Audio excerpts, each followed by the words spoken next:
В послании главы Якутии Айсена Николаева парламенту республики четко поставлена задача реализовать указ о сельском хозяйстве. Ранее предпринимаемые властью меры не принесли ощутимых результатов.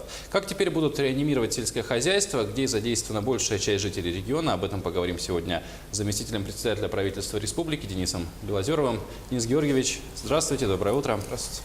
Вот на развитие села по госпрограмме ежегодно тратятся миллиарды бюджетных средств. Сегодня эта цифра до 7 миллиардов рублей. Вот теперь эти суммы станут еще больше или как-то поменяется система управления отраслью?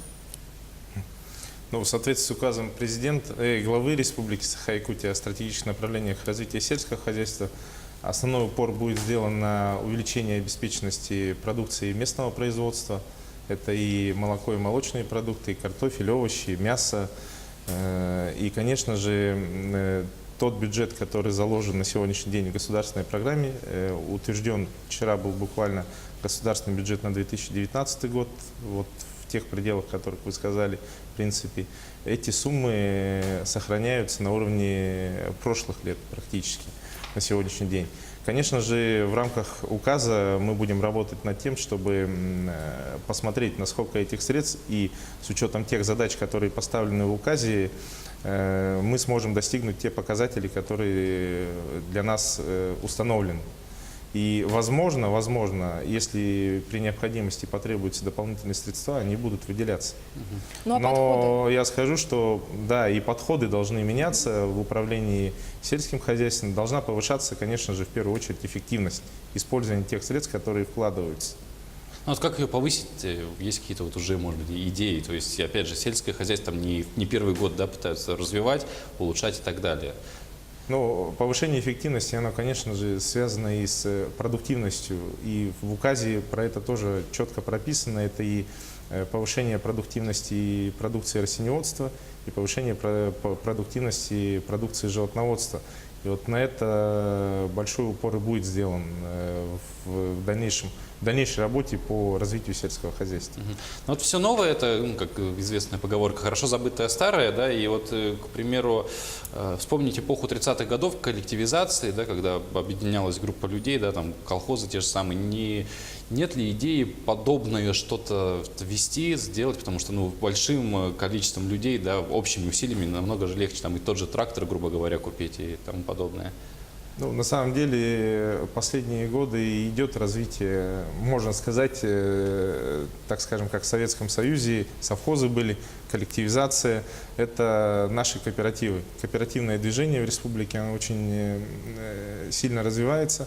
И последние даже решения, которые приняты на федеральном уровне, они тоже направлены на то, чтобы развивать кооперацию, чтобы, вот, как вы отметили, легче было и покупать и технику, и обрабатывать почву, и производить продукцию, и закупать оборудование вместе, а не каждому по отдельности по переработке той же растениеводческой продукции, животноводческой продукции.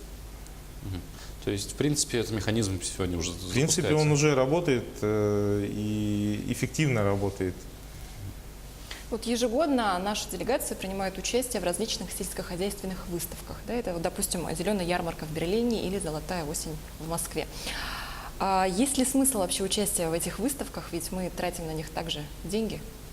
Ну, Республика Саха-Якутия, она всегда принимала участие в подобных выставках. И не только по направлению сельского хозяйства, по различным направлениям. И я думаю и уверен, что мы должны принимать это участие. Потому что вот как раз-таки на таких выставках мы можем показать ту продукцию, которая у нас выпускается, и не просто показать, а стараться даже выходить на определенные контракты и получать дополнительную выгоду для наших сельхозтоваропроизводителей, то есть за счет той добавочной стоимости, которую можно получить за пределами республики, либо даже за пределами России. И я думаю, что дальше также будем участвовать. Но также выставка позволяет обмениваться опытом, находить контакты, договариваться по поставке сырья определенного для производства, договариваться по вопросам поставки оборудования. То есть вот это такое место, где идет консолидация, обсуждение определенная взаимосвязь всех участников выставочного процесса, как поставщиков, так и производителей. Может быть, вы можете назвать какие-то конкретные результаты вот от одной из выставок? Ну, если взять последнюю выставку, то были подписаны контракты на поставку техники, были подписаны контракты на поставку оборудования для производства в комбикормовой промышленности. То есть, в принципе, они не такие миллиардные, как мы иногда слышим по другим регионам, но давайте мы и говорить о том, что у нас и регион не такой, как сельское хозяйство, 26 миллиардов всего валовая продукция республики, когда в других регионах там это исчисляется сотнями миллиардов, а то и триллионов по производству продукции сельского хозяйства, я имею в виду. Вот недавно вроде у нас было соглашение, да, по дикоросам с Бельгией или с Грузией, я уже не помню. С Грузией, кажется. Вот можно ли сказать, что это тоже результат работы выставок? Участие Да, в это выставках? тоже результат работы выставки, которая была подписана, вы имеете на Днях Дальнего Востока. Да-да-да. Да, как раз таки вот в рамках той выставки «Золотая осень», которая проводилась в Москве, были договоренности о том, чтобы подписать вот это вот соглашение. И велась определенная работа по подготовке заключения этого соглашения. Вообще вот и в указе указано, что мы должны поднять объемы производства дикорастущего сырья, которое у нас здесь в республике, до 8 тысяч тонн. То есть это на самом деле одно из таких направлений приоритетных на сегодняшний день, да, и новых для сельского населения, потому что это позволит им дополнительные доходы получить.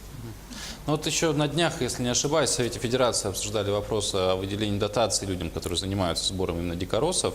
И вообще в регионе у нас ситуация с дикоросами довольно-таки на самом деле перспективная. То есть их много, они не освоены, и это восполняемый ресурс. То есть, может быть, вот наш такой, так сказать, особый путь какой-то ввиду именно объемов этих дикоросов. Не думали в этом направлении? На самом деле это сезонный вид доходности, так скажем, да, населения. Он должен быть дополнительным доходом для населения, но не основным, так скажем, да, потому что, как еще раз повторюсь, он сезонность, то есть это в основном только в летний период происходит. Ну вот основное все-таки у нас это уже более-менее такое традиционное, это местное мясо и тому подобное. И сегодня вот прилавки местных магазинов, они зачастую, на них в основном выставлены продукции из других регионов. Мясо иногда и вообще преодолевает и межокеанские расстояния и так далее. А местная продукция обеспечивается где-то 26% всего лишь.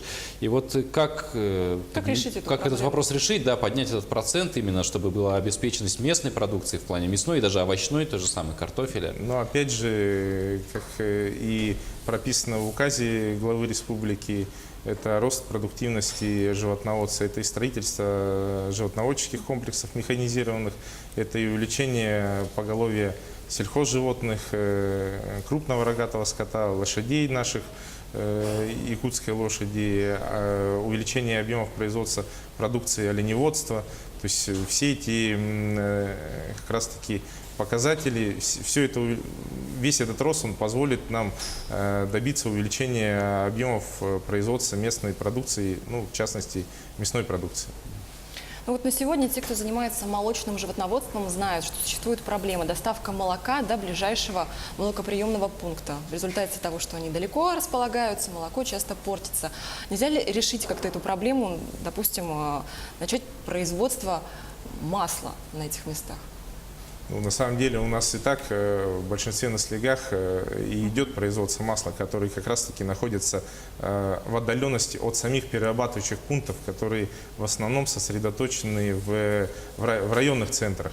И вот как раз, опять же, добавочная стоимость, она имеется в кисломолочной, в цельномолочной продукции, но не в масле.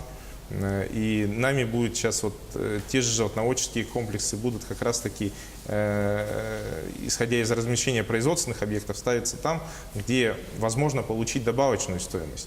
То есть мы должны не только смотреть на бюджет и возмещать те расходы, которые недополучает сельхозтоваропроизводитель от государственного бюджета. Мы должны и получать эти доходы от добавочной стоимости. То есть вот в этом направлении будет вестись работа. А что касается молокоприемных пунктов, то они практически сосредоточены в каждом населенном пункте. То есть они имеются. И вот эти вот молокоприемные пункты у нас и стоит на сегодняшний день задача задействовать как летом под как раз-таки прием дикоросов. И вот там мы планируем улучшить материально-техническую базу. В целом и по молочке, связанную с хранением. То есть с тем, чтобы у нас продукция сохранилась до, так скажем, зимнего периода, чтобы перевести ее и переработать. Я в том числе говорю дикорастущую продукцию. Денис Георгиевич, большое спасибо, что ответили на наши вопросы. Это было актуальное интервью, и говорили мы о реализации указа о сельском хозяйстве.